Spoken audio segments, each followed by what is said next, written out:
Yeah, I love growing up in a small town. You know, I didn't even grow up in the town. I grew up in the country, you know, on a farm. You know, I had a lot of room to roam, you know. I had a lot of freedom, you know. Not like freedom! Not like a convoy level of freedom. Just a regular amount of freedom, you know. Some of my neighbors might have had a convoy level, but that's besides the point. I loved it, you know, I loved it. But in other ways, I kind of felt a little claustrophobic, you know? Because, like, you'll know this if you're from a small town. Everyone knows your business in a small town, right? Everybody knows everything about you in a small town.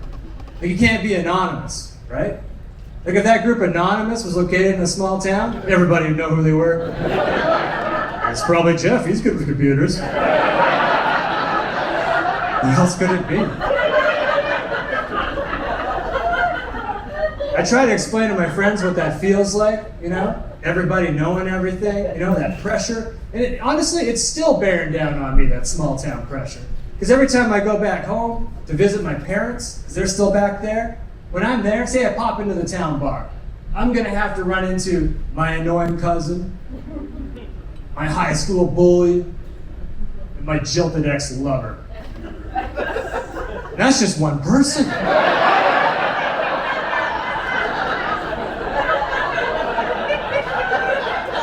It was a small town. Very small. I'm not gonna lie, guys, I had sex with my second cousin. And I'm working on a third. Wish me luck. Not a third cousin, but a third cousin. Anyway. 3 separate cousins.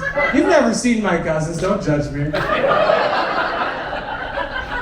Now, I know that's a thing you city people think about us country people, that we like to have sex with our cousins. We don't like it.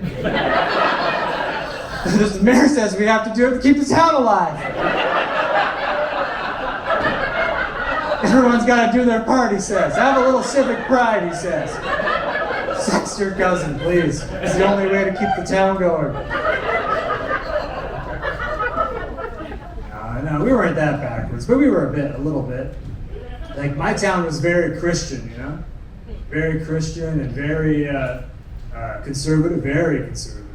Like, we didn't even have sex ed in my town. Well, we had sex ed, but he was just a guy.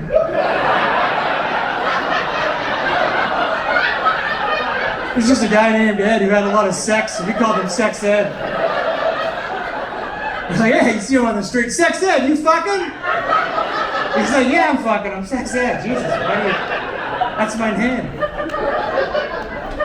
That wasn't his real name, man. His mother called him Sex Edward. She used his full name, his given name. Especially when she was mad at him, she'd be like, Sexual James Edward, get over here! His middle name was James. First name, Sexual.